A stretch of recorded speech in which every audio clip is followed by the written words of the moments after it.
நம்ம நாட்டுல மகாராஷ்டிரா இருக்குல்ல, அந்த மகாராஷ்டிரா உள்ள நாசிக்ல டிசிஎஸ் கம்பெனில நடந்திருக்கிற விஷயம் தான் ஒட்டுமொத்த நாட்டிலையுமே பாத்தீங்கன்னா ஒரு பெரிய அதிர்ச்சியை ஏற்படுத்தியிருக்கு. ஏன்னா அந்த ஆபீஸ்ல நடந்த விஷயங்கள்லாம் அந்த அளவுக்கு மோசமாவே இருந்திருக்கு. ஏன்னா போலீசார் வந்து ஒரு அண்டர் கவர் ஆபரேஷன் மூலமா கிளீனா கண்டுபிடிச்சிருக்காங்க. கடந்த மார்ச் மாசம் கடைசியில பாத்தீங்கன்னா அந்த டிசிஎஸ் கம்பெனில ஒர்க் பண்ற ஒரு பொண்ணு வந்து ஒரு போலீஸ் ஸ்டேஷன்ல வந்து கம்ப்ளைண்ட் கொடுத்திருக்காங்க. அவங்க என்ன கம்ப்ளைண்ட் கொடுத்திருக்காங்கன்னா, இந்த கம்பெனில ஒரு பையன் வந்து என்ன கல்யாணம் பண்ணிட்டு அதுக்கப்புறம் என்ன ஏமாத்திட்டான் அப்படிங்கிற மாதிரி கம்ப்ளைண்ட் வந்து கொடுத்திருக்காங்க. அதோடு மட்டும் இல்லாம நீ வந்து மதம் மாறணும் அப்படின்னு சொல்லிட்டு எங்களை வந்து ஃபோர்ஸ் பண்றாங்க அப்படின்னு சொல்லிட்டு இந்த மாதிரி ஒரு கம்ப்ளைண்ட் தான் அவங்க கொடுக்கவும் செஞ்சிருக்காங்க. இந்த கம்ப்ளைண்ட் எடுத்து விசாரிக்கும் போதுதான் அந்த டிசிஎஸ் கம்பெனிக்குள்ள என்ன மாதிரியான விஷயங்கள்லாம் நடக்குது அப்படிங்கிறதே தெரிய வருது.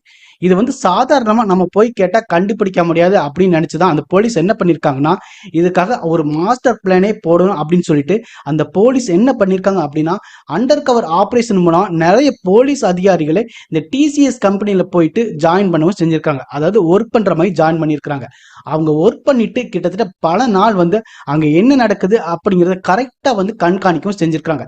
அப்பதான் அவங்களுக்கு வந்து பல விஷயங்கள் வந்து போலீஸாருக்கு என்ன உண்மை அப்படிங்கிறது வந்து தெரிய வந்திருக்கு.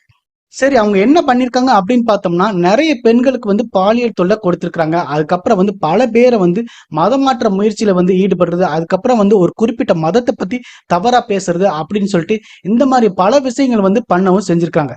இப்ப இது எல்லாத்தையுமே வந்து போலீசார் வந்து கண்டுபிடிக்கவும் செஞ்சிருக்காங்க. அதுக்கப்புறம் தான் போலீஸ் என்ன பண்ணிருக்காங்கன்னா, அந்த கம்பெனில ஒர்க் பண்ற 9 பேரை வந்து எஃப்ஐஆர் வந்து பதிவு பண்ணவும் செஞ்சிருக்காங்க. இது மட்டும் இல்லாம அந்த டிசிஎஸ் கம்பெனியோட ஹெச்ஆர் மேனேஜர் இருக்காங்கல்ல, அவங்க வந்து எங்க போனாங்கன்னே தெரியவும் செய்யல. அவங்க அப்படியே தலைமறைவாகவும் செஞ்சுட்டாங்க. அவங்க மேலதான் பாத்தீங்கன்னா மிகப்பெரிய குற்றச்சாட்டுகளும் வைக்கவும் பட்டிருக்கு. இன்னொரு அதிர்ச்சியான தகவல் என்ன அப்படின்னு பாத்தீங்கன்னா, இவங்களுக்கும் சர்வதேச மதமாற்ற கும்பல் கூடவும் தொடர்பும் வைக்கப்பட்டிருக்காங்க. அவங்களுக்கும் இவங்களுக்கும் லிங்க் இருக்கலாம் அப்படிங்கிற விஷயம் தெரிய வருது. அப்படிங்கறனால குற்றம் சாட்டப்பட்டவங்க என்ன பண்ணிருக்காங்கன்னா, அவங்களோட சேட் டீடைல்ஸ் எல்லாத்தையுமே வந்து டெலிட் பண்ணவும் செஞ்சிருக்காங்க. ஆனாலுமே பாத்தீங்கன்னா அவங்க எல்லாத்தையுமே டெலிட் பண்ணி இருந்தாலுமே பாத்தீங்கன்னா அதை வந்து ரெக்கவர் பண்ணிடலாம் அப்படின்னு சொல்லிட்டு போலீசாரும் முயற்சி பண்ணிட்டு இருக்காங்க அப்படிங்கிற மாதிரி சொல்லவும் செஞ்சிருக்காங்க. இதுல இவங்களோட சேட் ஹிஸ்டரி, கால் டீடைல்ஸ் எல்லாமே எடுத்தாதான் இவங்க யாரு கூட எல்லாம் பேசினாங்க, யாரு கூட எல்லாம் தொடர்பு வச்சிருக்காங்க அப்படிங்கிற விஷயங்கள்லாம் எல்லாமே தெரிய வரும். ஆனா இந்த விஷயத்த வந்து நம்ம சாதாரண எடுத்துக்கவே கூடாது. ஏன்னா இப்ப இந்த விஷயத்துல வந்து பாத்தீங்கன்னா இதுக்கு பின்னாடி யாரெல்லாம் இருக்காங்க அப்படிங்கறத வந்து கண்டுபிடிச்சு அதுக்கான நடவடிக்கை கண்டிப்பா எடுத்தே ஆகணும். இந்தியால டிசிஎஸ்ங்கிறது எவ்வளவு பெரிய கம்பெனி. இந்த டிசிஎஸ்ல ஜாயின் பண்றதுக்காக நிறைய பேர் கஷ்டப்பட்டு வேலைக்கு ஜாயின் பண்ணவும் செய்யறாங்க. அப்படி இருக்கும்போது வந்து இவ்வளவு கொடுமைகள் வந்து அந்த டிசிஎஸ் கம்பெனி நடக்கவும் செஞ்சிருக்கு. இப்ப இந்த டிசிஎஸ் கம்பெனில நடந்த இந்த விஷயத்தை பத்தி நீங்க என்ன நினைக்கிறீங்க அப்படிங்கறத வந்து கமெண்ட் பாக்ஸ்ல கமெண்ட் பண்ணவும் செய்யுங்க.